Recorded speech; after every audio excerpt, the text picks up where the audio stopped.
after taking 2 gap years, I am back to being a student. I'm back to my natural state of being. I am a communications and digital media student at IE University. First semester is actually almost done. We have finals in like 4 weeks, so time is flying. I'm gonna be upfront with you for this video. Communications is not one of the harder programs at this school, but even though things are pretty easy right now, it's still important for me to be organized and mindful about how I study, because Parkinson's law states that a task expands to fill the time available for its completion. So if I wasn't organized about how I do my homework, I would probably end up spending way more time on schoolwork. I would allow it to fill the entire day. And I have other things I want to do, like filming videos for you. So today I'm going to show you how I manage my current course load and how I use calendars and scheduling and all that good stuff to beat Parkinson's law. So buckle up, because today we're breaking the law. First, I want to show you how I'm taking notes. So I started out with using a notebook because in high school, that was how I did things. I took all of my notes on paper. I tried this for maybe a few weeks, I don't know, 2 weeks, and then I decided to switch to digital notes. The tool that I've been using for that is Evernote. Full disclosure, they did reach out to me offering to do a sponsored video, and that deal fell through. I'm currently taking this online course called Building a Second Brain by Tiago Forte. So I've been thinking way too much about different note-taking tools. I'm thinking about switching to Apple Notes, but really, I don't even want you to focus on the tool that I'm using, because what is important is having just a consistent system for how you take notes, keep track of assignments, etc. So the way that I have this organized is I have a notebook for every single class. And Communication Foundations has by far the most notes, so that is the one I'm going to show you as an example. On our course calendar, each class has a session number, so that is how I title my notes. I will write the session number and then the overall topic of the textbook reading / the lecture. So the way that I take my notes is not any different from how I used to do it on paper. It's just bullet points. I believe this is called like the outline method. The nice thing about doing this digitally is that as you're reading the textbook, it might not be exactly clear what the relationships between concepts are. Like you might think, okay, this is a main idea and these are supporting details, but then you keep reading and then you realize, oh no, actually this is also a main idea. And so on paper, it's hard to change that, but digitally, it's so easy to move bullet points in and out, add stuff before, rephrase things, whatever you want to do. I guess on paper, what you could do, and I think some people do this, is like take a draft of their notes as they're reading or as they're listening to their texture, to their lecture, and then they go back and rewrite their notes in a more organized way. Overall, whatever headings the textbook has are the headings that I use in my notes, like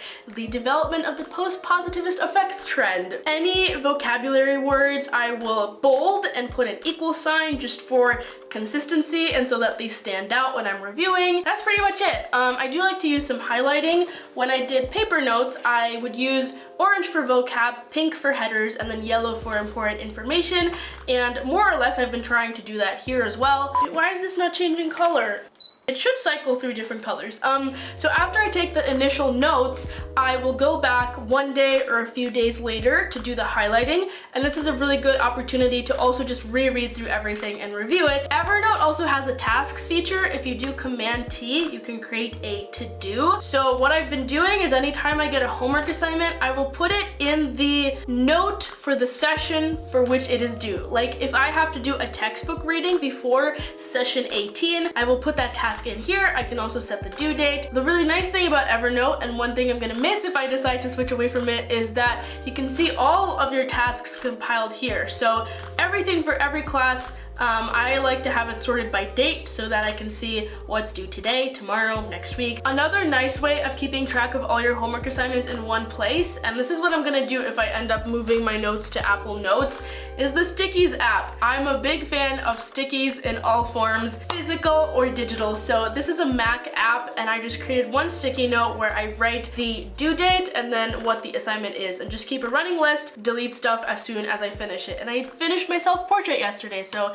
I get to delete that. Another tool I like to use is Identity. So thank you to Identity for sponsoring this video. So Identity basically simplifies the internet for you by organizing everything that you do online and just making your browsing experience more mindful. So this is my Identity Command Center. I have a lot of tiles here for all of the different websites that I use. You can organize them into categories. So the one I want to show you is school, obviously. So when I'm working on homework, I can open this up and only see stuff related to school. It also works as a password manager. So when you click the tile to go to a website, the password is automatically copied for you so that logging in is really easy. If you have a lot of tiles like I do, you can use the search bar to quickly find them. You can integrate your Google Calendar and have your events right next to your tiles. You can make notes and lists, so you might want to make a list of your homework, and you can even set due dates and attach different tiles for the websites that you'll need to complete that homework assignment. So if you want to give Identity a try and organize your stuff in beautiful tiles like this, you can click the link in the description. Next, I want to talk about something fell. Time management. So when I do my weekly planning, I like to plan out my week on Sundays. Any assignments that I already know about, I will time block some time for them. I usually try to get them done at the start of the week because I just want to get things over with. For example, this week, I think I only had one assignment that I knew I needed to work on in advance, which was shooting my final submission for my photography class, my final self-portrait. The nice thing is that as the school year moves along, you kind of get an idea of how long everything takes. I already had to shoot the draft for this, so I remembered how long that process took, and so this time around I was like, okay, I have this block of time between this mentor session for my online course and dinner. That's 2 hours, that should be enough, and having those other commitments on either side of it are like bookends that are gonna push me to work faster and make sure that I'm shooting efficiently. So I scheduled that there. Otherwise, the thing about school is that a lot of assignments will pop up throughout the week and they might be due the next day or in a few days. And so for that reason, I also like to look at what blank spaces I have in my schedule and just schedule homework blocks. I don't think I actually scheduled any for this week, so let me look at a different week. This was a Friday. I didn't have classes until 1:30, and so I had the whole morning to myself. So I blocked out, 2.5 hours for homework. But yeah, I can go down to the study room. I know that I have this time limit. I decide what is realistic for me to accomplish, but what will challenge me a little bit to work quickly. These days, I am pretty flexible about my time blocking and scheduling. So like, if I realize that there is this urgent assignment that comes up, like especially group assignments where you really cannot drop the ball for the sake of your teammates. Wow, that was like a sports metaphor. In that case, I will just move some blocks around. So that is how I schedule my homework. Another time management tip that really helps me but is very, very obvious is not wasting time on busy work. So I hate to say it because years ago I was an academic perfectionist, but at this point I have started to skip some readings. Not even because I don't have time for them, but because they're just not useful. More and more I'm becoming aware that people from school might watch my video, so I hope this video doesn't reach any professors or school administrators where I'm literally admitting that I don't do some of the things they assign me, but I'm making this video for you, not my professors, so I want to be very honest. So a good example is in globalization class, we were assigned a bunch of different articles to read about how COVID is affecting globalization. All of these articles more or less said the same thing, just in different words. They're not necessary for class discussion. We're not going to be tested on them. They're not necessary for the final project or essay or whatever it's going to be. And so I just don't do them sometimes. And you know what? I've never regretted it. You really have to decide like what is going to be helpful for you to do better in that class.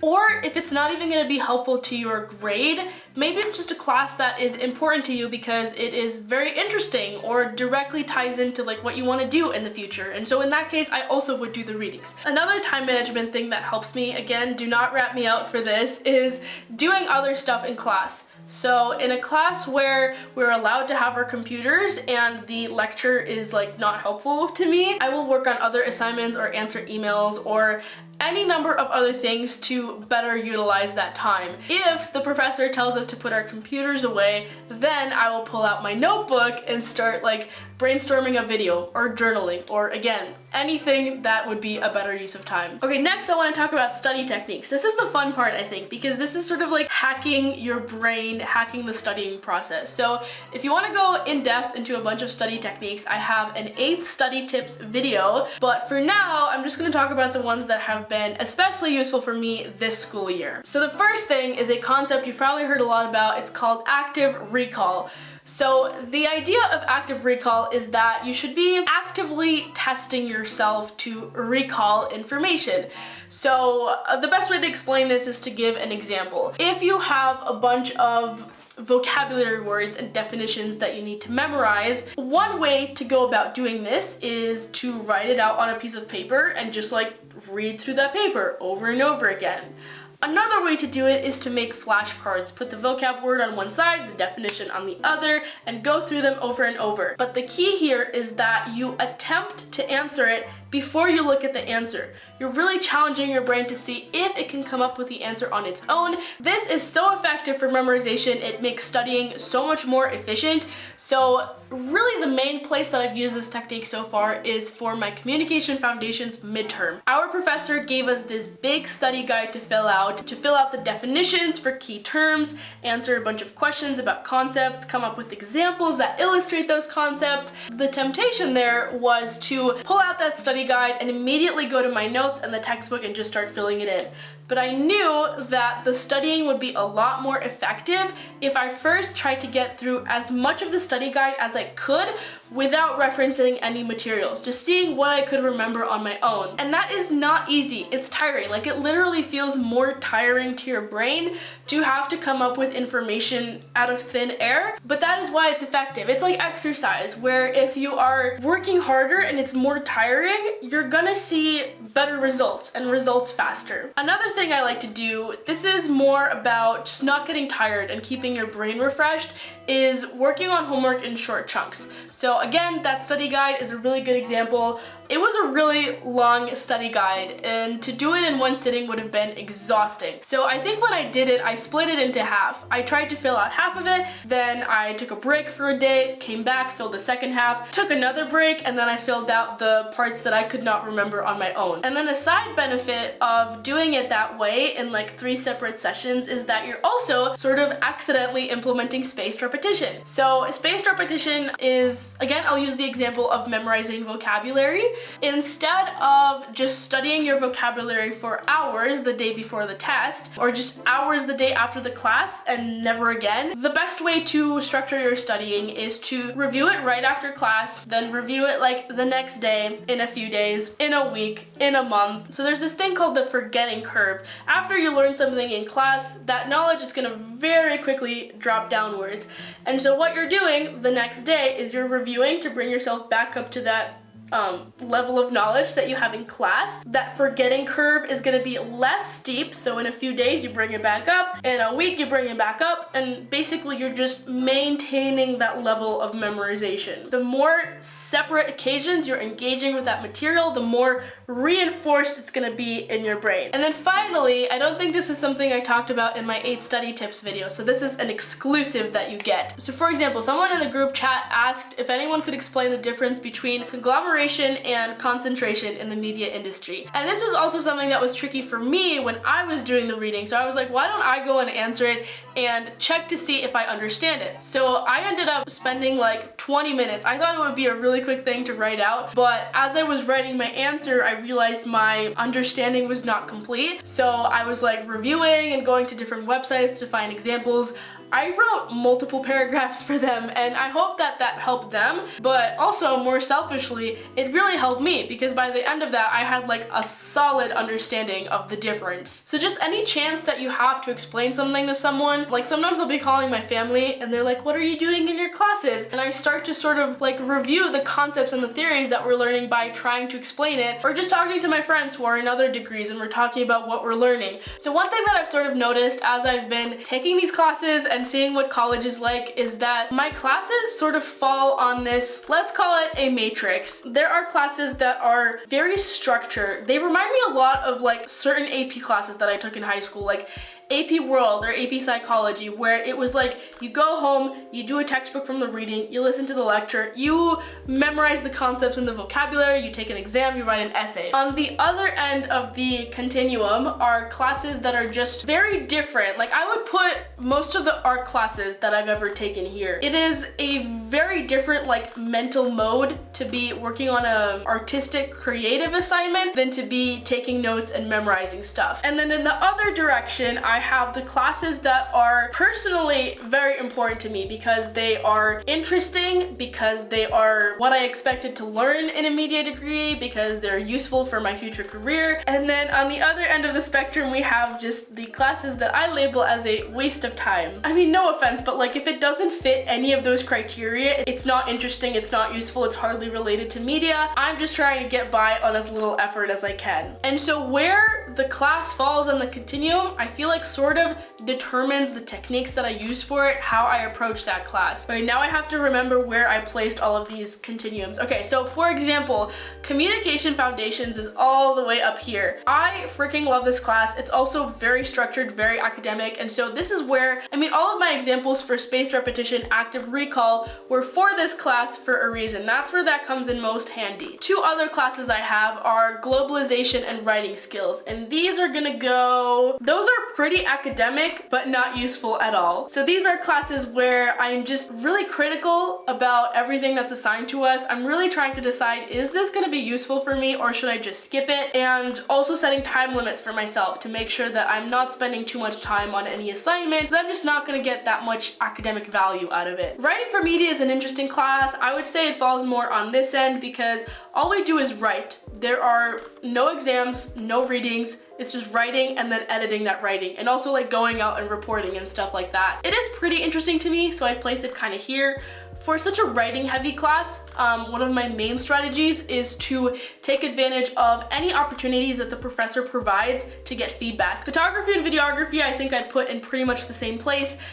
This is a class where I'm already familiar with a lot of the concepts, so if it's just like a Photoshop exercise, I try to get that done as quickly as possible, send it out. But if it is a more creative project like the self-portrait that we did, or we are now working on a video as a group, that's a really good opportunity for me to stretch myself creatively. That definitely brings it further up in the matrix where it's personally useful to me, so I'm gonna invest more time into that so that I can actually get a really good photo that I'm proud of. So I hope you enjoyed this video. I'm definitely looking forward to making an update video next semester when I have more classes, and these are classes that we got to choose ourselves. So for example, for the lab, which is like the internship slash class, I chose an economics lab, which I'm pretty excited about because I like math and my degree doesn't have any math, so that's why I tried to supplement. But I hope you found this video helpful. Again, check out that 8 study tips video if you want more advice on that. Good luck with school if you're in school. Good luck with life if you're not. I hope you have a great rest of your week, and I will see you next week.